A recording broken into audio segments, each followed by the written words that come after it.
Does God even notice our suffering?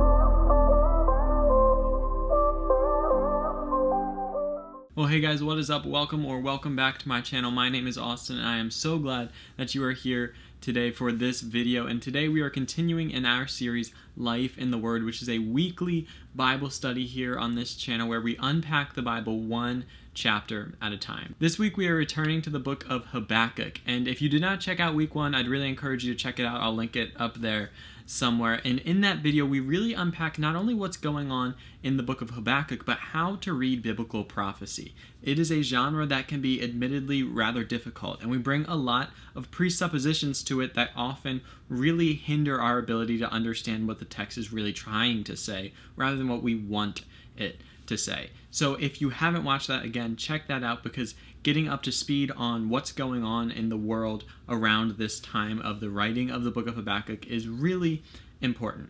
But today we are going to jump into chapter 2. We're not going to cover all that background again, but for now I want to jump into it. I encourage you to grab a Bible, flip over to Habakkuk about 2/3 of the way through, and go ahead and read chapter 2. I say this every week, but if you take the time to actually read the chapter, pause the video, you will get so much more out of what we're about to cover. So I'd really encourage you to go ahead and do that.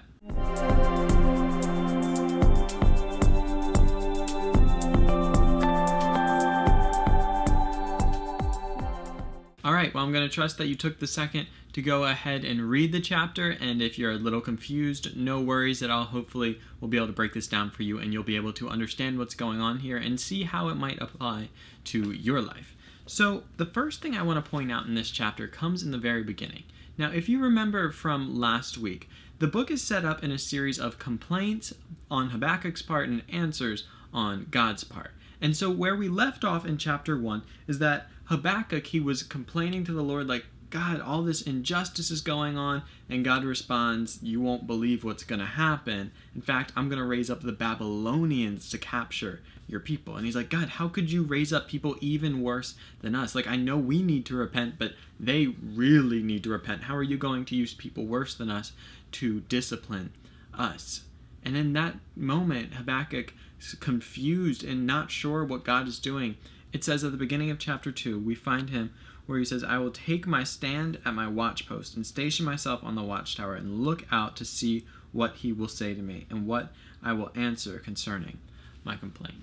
And I want to look at this real quick just because I think it's a really important posture that we can pick up here. Habakkuk finds himself in a situation where he is confused. God has just revealed what he's going to do, and it doesn't make any sense to him. He's like, God, this isn't how things should work. This isn't just. How are you going to take our people captive with people who are even worse than us? You're going to use the Babylonians, the Chaldeans, against us? Like, God, why would you do that? I don't understand. But in that moment, he has many options available to him. He can just say, God, I'm writing you off. I'm no longer interested. God, if this is how you're going to work, then I'm out. He could run. But, I think oftentimes it's in those moments where we don't understand God or where we feel far from God that we come to a decisive crossroads.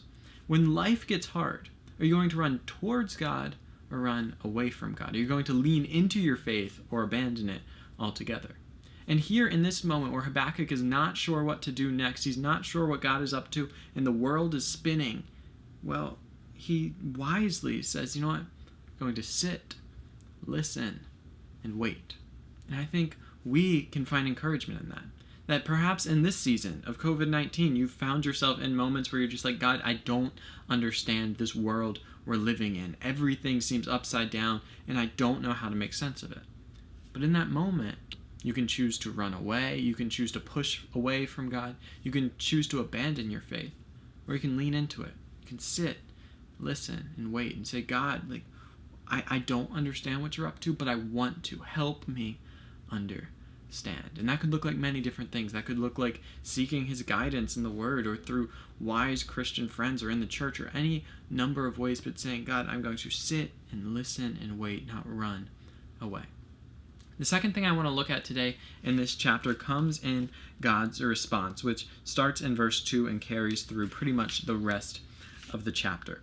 In verse 4, we find a really famous saying. In fact, it gets picked up by New Testament authors several times. Paul uses it twice, and the author of Hebrews uses it as well. And in the Lord's response, he's telling Habakkuk, hey, I've got a vision for you. Write this down and make it plain for people. Make this clear, which I could preach on in itself. The fact that God is saying, hey, I've got something to tell you, and don't couch it in all of these big words, or don't make it difficult for people to understand. But no, I want you to make it clear so that people can take action so that they can run. But sermon for another day. But in any case, in verse 4, we find God saying this, behold, his soul is puffed up. It is not upright within him. And he's talking about the Babylonians. He's contrasting the man of pride with the man of faith. And we see this here in verse 4, where he says, but the righteous shall live by faith. And that phrase there is what is picked up by later New Testament authors, and also eventually by Martin Luther, who would really cling to this phrase and say, the righteous shall live by his faith. And that's the calling for all of us. We are people of faith. We do not live just by sight. We do not just live by our feelings, but we live by faith. We allow our faith to be the guiding principle of our life. It is not just first, but is at the center of all that we do. That is what we want to be. We don't want to be the man that is puffed up. We want to be the man that is led by faith. And so I want to encourage you. What does it look like for you to live by faith? You know, in the context here, Habakkuk is really being challenged. God is saying, look, I'm going to raise up the Babylonians, and they're going to capture you. It is going to be hard. Every external marker is going to be saying that I have abandoned you as a people. But what I need you to do, God is saying, what I need you to do is I need you to live by faith. Not just trusting in what you see, but trusting in what you know to be true about me as God. And that's his encouragement to you. And I think in this season, that's so relevant. You know, maybe you've lost a job. Maybe you've lost loved ones. Maybe you've gotten sick. Maybe you've just seen the economy turn down, or you've just seen your world get turned upside down, and you're wondering, what should I do? Everything looks like God has abandoned me. But here we find that encouragement to live by faith. And we place our trust in God, and we say, this is my anchor. It is the anchor to my soul, as the author of Hebrews would later write, as well as worship artists. But in any case, that's my encouragement to you. How can you live by faith in this season and in all seasons? All right, the final thing that I want to look at in this chapter comes at the very end. And in this chapter, we find a series of woes. And God is pronouncing these woes over the Babylonians. And he's beginning to help Habakkuk understand what's going on. Because like I said, Habakkuk has cried out to the Lord and saying, like, there's injustice going on, will you help? And God's response confuses him by saying, my response is going to be to send the Babylonians to capture you guys. He's like, not what I asked for. But then, as Habakkuk says, how could you raise up a people worse than us to punish us? Well, God begins to tell him, look, it's not like I don't see what's going on. God is not blind to what's happening in the world. Even though at times it can feel like God is detached and God is far, what God is reminding Habakkuk of in this chapter is that I see it all, and believe me, none of it goes unseen, unheard, no prayer unheard, no tears that aren't seen and felt by God. He's saying, look, I know what's going on. You think the Babylonians are bad? I know their hearts. And he pronounces these woes about pride, about greed, about drunkenness, and it goes on. And he's basically giving Habakkuk this sense of like, okay, yep, God, like you do understand what's actually happening. And I want to look at the final verse of the chapter, because God has counted all these woes and he's cried out against these people, and he's saying, I see them, I know, trust me, Habakkuk. And then in verse 20 it says, but the Lord is in his holy temple. Let all the earth keep silence before him. You see, in the ancient Near East, the context in which the Old Testament is written, the temples of gods had incredible significance. In fact, much more than you may think if you just compare them to a modern church. It's easy to try to make them directly analogous, but they're not quite. It was more than just a place of worship. In fact, it was more than just a place where the gods were seen to be present. The temple in that culture was seen as God's headquarters, his central command station from where God controlled the world. The temple was, in a sense, the center of the universe in their cosmic geography. And what God is saying is, he's saying, look, I am in my holy temple. Let the earth keep silence before him. God is saying, look, I am still in control. It may look like things don't make sense. It may look like I am detached, but trust me, I know what I am doing.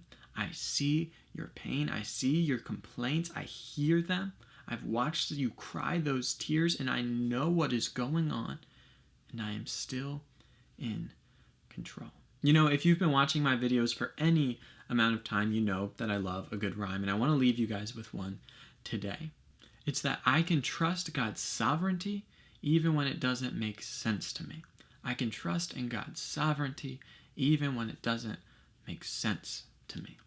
And you know, God's sovereignty is this picture of God being in control, that God sees all things, that God has power over all, that ultimately God is in control. And at times it can feel like the world is spinning out of control. At times it can feel like God has abdicated his throne and he's not in control. But trust me, just as he was then, God is in control today in our world and in your life. And that, I hope, is comforting to you. You're not just living this meaningless life in a world that is nothing more than a little speck in a big universe that is ultimately going to explode into nothingness. But in fact, you live a life with purpose and meaning, and you are seen, you are heard, you are known, not just by the people around you, but by God. And just as he was in control then, God is in control now. And even when it doesn't make sense to you, you can trust in God's control. Well, thank you guys so much for watching this video. Truly, that means so much to me. I so enjoy making these Life in the Word videos, and I hope that they're beneficial to you. I hope they're helping you understand the Bible and gain more confidence in reading it for yourself, because that's really my goal. Not that you would only understand it through me, but through the tools and the examples that we use here, that you would be able to do it for yourself. And if that's your story, that's fantastic, and that means the world to me. Well, if you're new to this channel, this is Gospel Simplicity, a place where we are passionate about the beautiful simplicity and transformative power of the gospel, the good news about Jesus, which is truly good news. If that at all interests you and you haven't already subscribed, I'd really encourage you to do so to become a part of what we're doing here on this channel. And for those of you that have already subscribed, that have been liking, commenting, and sharing these videos with your friends, seriously, you guys are the best, and you have all of my gratitude. Well, until next time, guys, be sure to be on the lookout for more videos, and as always, go out and love God and love others, because truly, above all else, that will change the world. Peace, love you guys so much. I'll see you next time.